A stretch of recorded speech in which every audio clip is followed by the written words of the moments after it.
What's going on, y'all? So I was thinking about whether or not I will rewatch the episode and do it when I get home, or just go ahead and do it now.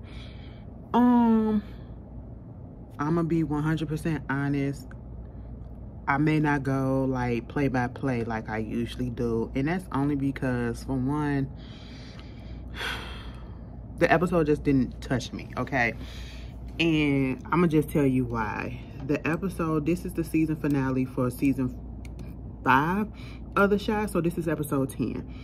And you know, maybe I'm just expecting too much, or I don't know. I'm not saying that the episode was bad, but the way that they tied everything up, the way that people were saying that, you know, some people were saying that the way that they tied up P-Valley, it was almost as if it was the series finale. That is exactly the way that I felt about this, The Chi finale. I mean, it's a couple of storylines that's open that we can see it going someplace, okay? For season 6, I get that and I'm here for it. But it was just, in my opinion, it was just a little bit too clean. And no, I'm not glamorizing the street life or whatever, but, you know, and no, I'm not desensitized to all the violence and stuff like that. That ain't what I'm talking about, okay? But since we want to go there, you know, I had to put that out there because somebody said that in a couple of other reviews. No, the show started off that way. And I know we supposed to evolve, but the way that it evolved, it just made everything too like crisp, you know, too clean for me. And especially, again, given that this is Chicago,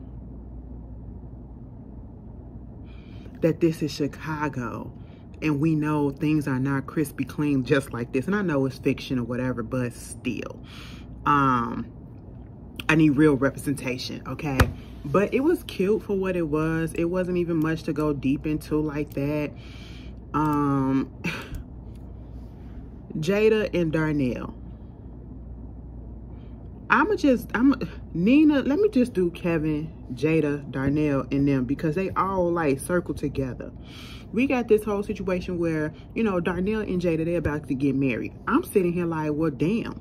I get that y'all about to get married because, you know, you said that you engaged. That's cute or whatever. But then you got like Jada, Darnell, I think Jada, Tracy, and Keisha and Nina, they was at like this little yoga thing or whatever. And I love that scene for the most part because it was everybody in their natural look, okay? Nobody was did up trying to be cute at yoga, whatever. We natural, and I was really very much here for it, okay? And so, you know, they was just talking about the relationships, talking about the marriage, and, you know, I ain't like the way Nina was hating. Hold on. Was Dre there? I don't think Dre was there. But if she was, it is what it is. I just don't like the way Nina was hating on Emmett and Keisha, you know, because Keisha was like, you know, found true love and all that stuff, or whatever she said. Girl, I thought I chipped my tooth again. Hold on. I'm so sorry. I just got through eating lunch. This is rude. But anyway, she was just basically like, no, Emmett ain't off the hook for the shit that he did. And I just, like, Jada is sitting right there. And I don't give a damn if my child is a hoe, if my child is in the streets or whatever. I'm gonna talk shit about him, but you're not gonna talk shit about him. And if you do talk shit about him, you talk shit about him behind my back, okay? You know, and I'm like, everybody is getting second chances, so why is it that the jury will still be out on Emmett when King Dundada of the Hold'em, which is his daddy, he the main one, and y'all okay with that? So he the only one that can change, you know? So they kind of irked me a little bit, but they talking about their relationship, and eventually they do get married. And I was like, wait a minute, so we found out about the engagement, like they was engaged for 2 episodes. So what is the time frame that they went on ahead and got married? And it's kind of warm outside, so that means that it must be like at the beginning of spring or something, you know, because she did get her backyard wedding and there's no snow out there. Because remember when the show started, it was snow, you know. Y'all had felt some type of way about the fact that there was a Christmas episode like early on, and you know, there was that. But that wound up happening, right? And when it comes to Jada and Darnell, I just gotta ask this question because I seen it in the comments, and I'm looking at it now. Like, Jada had her hair combed out. She ain't had them curls no more.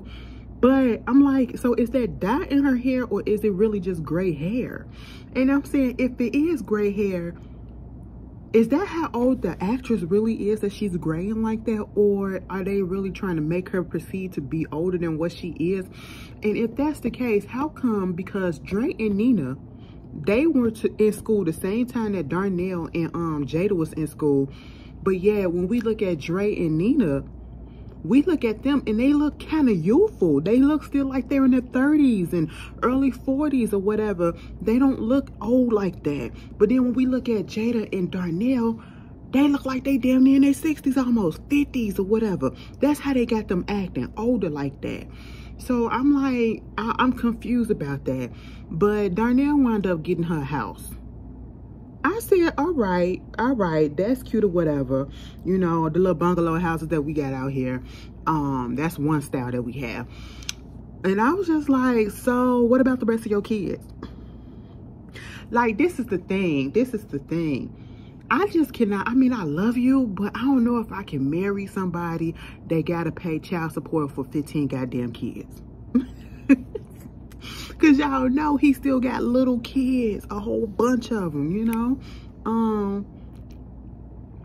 So that was an issue for me, but it was cute. Like, they tied their little storyline up all together. Now, if they come back for season 6, which of course Jada and Darnell is going to come back for season 6, please don't be cliche and just throw in there that they have, you know, Darnell going back to his old ways, or, you know, another kid pop up or something like that. You know, make it so that I would even take, unfortunately, I wouldn't want this to happen, but I would even be okay if they put up in there saying that, like, Jada Cancer came back or something like that. And that attests really how Darnell is and how he would interact and react to a situation, put in a situation like that. That would be a make or break situation. Moving on from them, then we get this whole situation with Keisha and Emmett. Baby, Keisha and Emmett, they playing around with the kids, okay? I done seen Keisha with EJ more than I done seen Keisha with baby Ronnie. At this point, baby Ronnie ain't even in the picture no more, okay? Ronnie is gone like Big Ronnie, all right? He didn't exit the scene, okay? And at this point, it's just like, you know, it's cute though. She literally, I wouldn't do it, but you know, she playing stepmama. They are really playing house, and I still don't like it. I don't like it. I mean, it's cool to be together, but I feel like they're moving a little bit too fast. But at the same time, if it's stable enough for her, it's stable enough for them. You know, it's not like I don't want them to be together, because they're going to be together, but that moving in, I don't know. But at the same time, it's like, I will say, when it comes to Emmett and Keisha and Tiffany didn't even annoy me this episode. We actually saw a little bit of growth with Tiffany this episode, and we saw growth with Tiffany and Keisha's relationship. You know, Keisha's and Emmett, he's being more active as a father. They're sitting down, actually, you know, doing the work with EJ, like the teacher said. And then we see, you know, Emmett and Keisha playing with the kid with the flashcards and stuff like that. And then we see Tiffany and Emmett doing the same thing, like, you know, the teaching and all that stuff. Eventually, they do have a parent-teacher conference. You know, Emmett and Tiffany did have a little talk when she went to pick up EJ, right? And she didn't really want to talk about what happened because she felt embarrassed. But, you know, Emmett didn't hold it against her. And she said, I already told Rob about it. He was like, I told Keisha. And that is growth on both of their parts, because I wouldn't expect the Keisha to tell, not Keisha, but Tiffany to tell Rob, and she went on ahead and did it. I also wouldn't expect that, you know, given how Emmett's character first came onto the scene and how he was, you know, people claim that they changed or whatever, but not to actually go ahead and change. You know, I probably would have thought that he would have kept that to himself just to quail down on the drama. But you know, sometimes his conscience be getting to him. So, oh, my little scraggly locks sometimes. Girl, they be, girl, okay. Anyway, but so that was cool.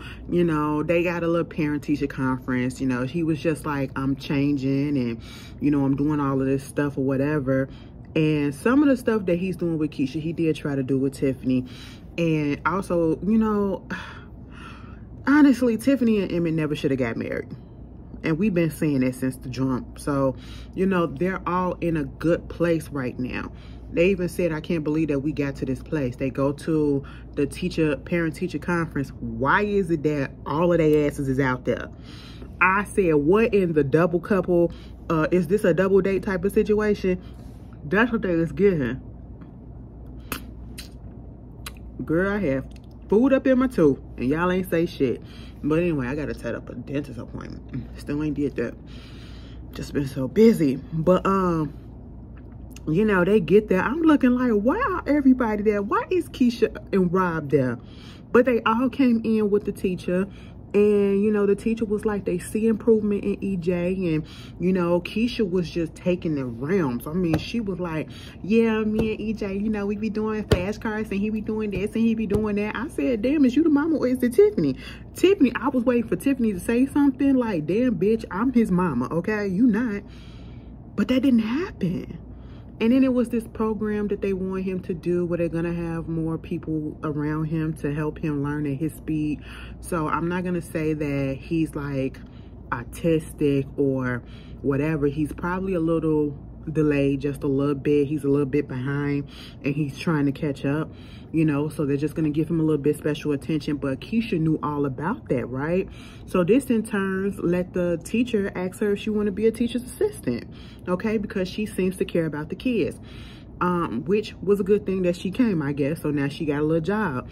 And after that, you know, Tiffany pulled Keisha to the side and basically was like, thank you, you know, for helping out with EJ and all of this stuff. And I said, this is mature as fuck. This is mature as fuck, okay? Because I was tired of them being pissed off at each other or squirting around the issue with each other. Keisha was scared to go talk to Tiffany. Tiffany was pissed at Keisha. Like, come on, let's get over it. Because at this point, it's the kids that's involved. And both of y'all are a good influence on the kids right about now. That's how I'm looking at it at this point. And so that wound up happening. And she was like, you know, at least I can trust you around my kid. You know, she did ask her, why did you try to do the whole thing with Emmett? Did you want him back? And she was like, nah, girl, I was just trying to piss his ass off and see if he would do some shit or whatever. Plus, she was pissed at Keisha. That's all that it was. It was a tit for tat revenge. Let me try to fuck your shit up because I feel some type of way, you know, type of shit. She don't really want Emmett, okay? And she was like, girl, as long as you be good with my son, we all good or whatever. So I do love the way that that storyline part tied up and they hugged and they're cool again, okay? And she was like, girl, I can't believe you back with goddamn Emmett. I said, I know the fuck that's right, okay, Tiffany? I will agree with you on that one. Meanwhile, you got Emmett and Rob sitting there. So we good? Yeah, we good. All right. Rob looked at Emmett like, what the fuck we finna shake hands for? But they did it. I said it's the compare and contrast of how, you know, men and women handle their issues or whatever. But at the same time, we have to remember that Rob and Emmett, they were never friends, okay? They're literally with strangers, you know, trying to get to know each other. And technically, Tiffany didn't allow them to get to know each other before she got into a full-ass relationship with this man and moved in. So that's a negative on her part, you know. But it's cool that they have no issues because technically speaking, they don't have no issue or no reason to have an issue. It has not presented itself yet, you know. Even though we had cautions about, you know, introducing a child to somebody that we have not met, there has not been any negative thing going on with that, which I'm glad that they did not put that in there like that, because I've been pissed. Okay. Meanwhile, we get this whole situation with Kevin, and Kevin trying to emancipate himself. So he already got $2,000, you know, from Simone that he already gave Simone, and then he got like 4,000 more, so that's 6,000. He said it's enough to go get me a down payment on something. I said, on what? On what, sweetie? Now you're gonna have to keep on playing these tournaments or whatever before you can even do anything, you know. And sweetie, you're not gonna be able to get no house. You're not gonna be able to get no apartment out here in Chicago the way that you're doing, because baby, they need to see pay stubs, okay? They need to see banking statements, all right? They need to see W-2s and all these other forms or whatever, and it has to be more than one pay stub, okay? You know, before you can do some shit. And I'm telling you, bitch, you gotta make 2.5 to 3 times as much as the rent, okay?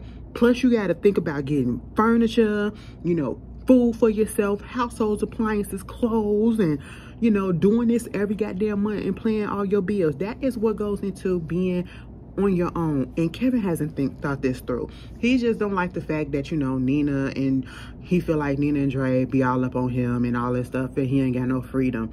And he wound up telling Nina and Dre that, and they was just like, boy, please.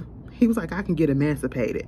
I was like, go ahead, Kevin, like, stop it. Come on, you almost 18 or whatever. Like, he gonna say this shit right after, you know, Nina and Drake come up in there and say that, you know, Lene got adopted. Lene said, bitch, you finna leave me? And that's what I would have felt too. I would have felt the same way. Like, it was you that wanted me to come over here and to stay, whatever. And now you finna leave? Now that I got adopted, bitch? You finna get up out the picture? No, bro, we ain't finna do no shit like that. The fuck is wrong with you? But I think Kevin just needs to chill. I think Kevin just needs to chill.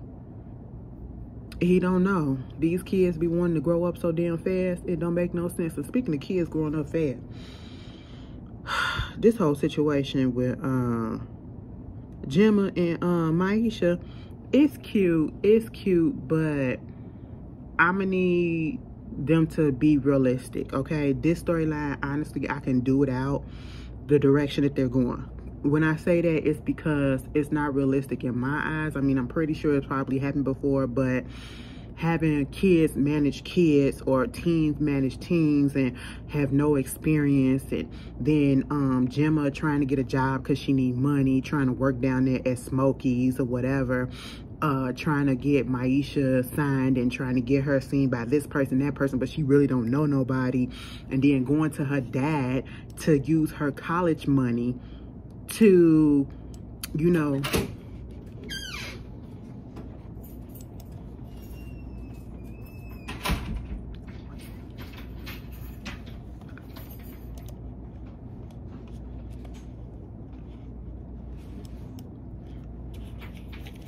oh shit.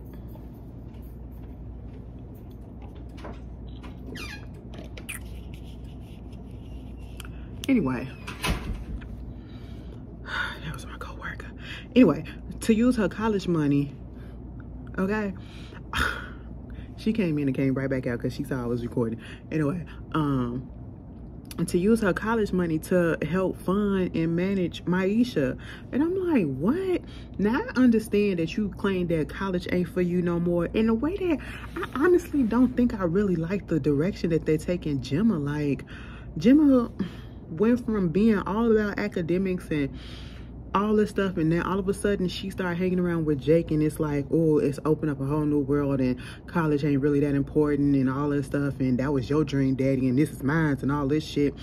And I'm just sitting here like, I really feel like Gemma don't know what the fuck it is that she won't. But the dad was like, no, but then he was like, okay, I'll let you do it, but I'll give you partial of it. He a little bit too easy and too soft on her. I get it that that's the only thing that you got, your daughter, and you don't want to lose her, but shit, bitch, put your foot down a little bit, okay? Because ain't no way in hell I'm finna let you waste some money.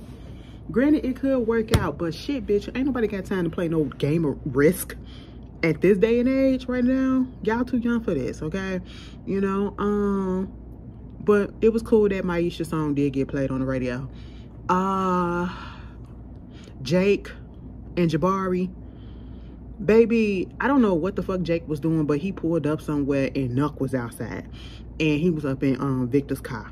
Girl, Nuck was about to kill his ass, okay, because he thought it was Victor, but come to find out it was Jake, and he had the gun on him or whatever. And so Bakari just so happened to be around the neighborhood and put a gun on goddamn Nuck and said, let him go, nigga. You think I'm playing? I was like, well damn, Bakari, this your element, so I ain't surprised. I was, you know, he was like, it's the least I could do. I contributed to them losing a baby, so I can do this. You know what I'm saying? I save your life, life for life. You know what I'm saying? So he wound up doing that, and I was like, oh, okay, so what's the significance of this? You know? Meanwhile, speaking of Douda had Trig, or I should say Victor, because this wasn't no Trig. Trig would have been all the way down for it. You know what I'm saying? Victor is acting like Trig and Victor are the same people, but they really not, okay? Trig done seen dead bodies. Trig done pop niggas. Victor hasn't, okay? Victor seen a body in the trunk and just went like, oh my God, a body in the trunk, what's going on? You know, and basically Douda is making it so that he's coming back into form, into his gangster form, you know? And he had a body in the trunk that he wound up killing, and he brought Victor along just so that, you know, I got some dirt on your ass. You got something to lose, you know? And so now he's put in this position like, what do I do? He don't want to tell Tracy exactly what's going on, because, you know, how it'll implicate him because he was there. He did go tell Jim and Daddy, and they still had that video footage, right? So you got Nuck. You know, he told Nuck to go tell his nephew, Q's nephew, who sells weed and all that stuff, that Q is dead. Who nephew? Goddamn Rob. I said, oh, so now we finna circle it all around, okay? Everything's finna come together like that.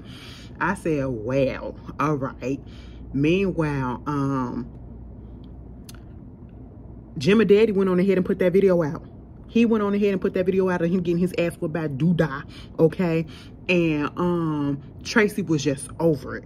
I said, Tracy, you know, first of all, she was mad at him, and when they finally saw each other on their first scene, she was like, so you apologize for what you said about my child's father? About my child? I said, what he really need to apologize for? Your child ain't here. He didn't say nothing wrong. He didn't say nothing wrong, and he didn't even say it in a nasty, disrespectful way. But bitch, all right, you know, he apologized. Next thing you know, this video come out. Mind you, last week this lady was talking to him in his office and telling him to invest in stuff, okay? And he should invest in Smokey's because Smokey's was doing good. Why he go over there to Emmett and telling him all that shit, right? And I'm sitting here like, Emmett, don't do it. But then I also had to think like, it's a damn if he do, damn if he don't, because even if he was to say no to Douda probably would have fucked him up, killed him, and took Smokey from right underneath him anyway. And I really don't feel like this investment trying to franchise Smokey is gonna work out in the way that Emmett feels that it is. I feel like Douda finna do some fucked up shit to it, okay? You know, probably gonna try to sell it or buy it from right under him or take it from him if he resists. Okay, because right now all Emmett see is dollar signs. Emmett wind up being able to get something for Keisha or whatever. I don't know what it was, but you know, she was like, why would you get in bed with him? He trying to convince her that everything is cool, and I'm just like, everything ain't what it is. You know who Douda is, and you know damn well it ain't on the up and up, okay? So there's that. And of course, you know, the footage comes out, and that's just how it is. When they said people, it was met with mixed reviews about whether or not people was cool with what he did. That's literally what it is. Some people be here for it, some people don't, you know? And so, Douda was like, he needs some eyes on the street. Some people to just be on his side and to just be watching what's going on. And Nuck was like, I got the right young buck for you. Bakari come up into Smokey's looking at Papa and Maisha or whatever, or whoever, not Maisha, but Lene. And they was like, why you dressed like that? He was like, I got a job. She was like, you look like you finna do some illegal shit, and I don't fuck with street niggas. And he said, why? Your brother was one. And I said, why would you say that? That's her goddamn brother, okay? Nay, I'm sorry. I'm sorry, Nay. I was like, girl, all right. But Victor and Trig, Fatima basically had Victor come over there to the crib. They was having a nice time just to tell him that, you know, after this election or after he announced she leaving because ain't nothing there for her. He's all conflicted and everything. And so this causes him to be his true self. You know, he was excited about the t-shirts that, I love that part. I love how excited he got when Jake was contributing to the campaign by doing these t-shirts. And he was just really excited about that. I love that. I love Jake face because, you know, he liked the acceptance. But when he was announcing his whole campaign or whatever, he finally said, fuck it, me and Tierra ain't together and I'm in love with somebody else. And I was just like, okay, cool. I thought he was really finna be like, I like trans women. But Fatima was there and he kissed her, whatever. But still, I was like, well, how come you couldn't do this in the first fucking place? Why did they have us go through all of this in the first fucking place? I just don't get it. People are far more accepting than people realize these days. They take us for. Because look, we got a gay mayor. You know what I'm saying? Out here in Chicago, we literally have a gay mayor. So that's why I don't understand why they put us through all this shit. The secrecy with Trig or Victor when he was already out with Imani. It just doesn't make sense. And then Rashad, Deja came back in the picture and said, listen, bitch, we back together and I want you to move in with me. He said, cool. Now, at first he was about to tell her that he fucked around with Tierra, but he decided not to. I said, child, a mess. A mess. Now, when Deja find this shit out, it's gonna be some shit, okay? But other than that, if I missed something, put it down in the comments. It was just too clean for me. I wanted a few bodies to drop. I'm sorry. Like, I need some grit. I need some grits. Like, I got my shows that's supposed to be family oriented, positive or whatever, but I need a show that got a little bit of grit. Granted, we looking at Power or whatever. They still ain't giving me enough. You know what I'm saying? But it's cool. And this show is not bad. It just jumped the shark a little bit. It's a little bit too crispy clean for Chicago. To be called The Chi and to start off the way that it started off, that's what's throwing me. But you guys tell me how y'all felt about the season finale. If I missed something, put it down in the comments. And I'll see y'all later.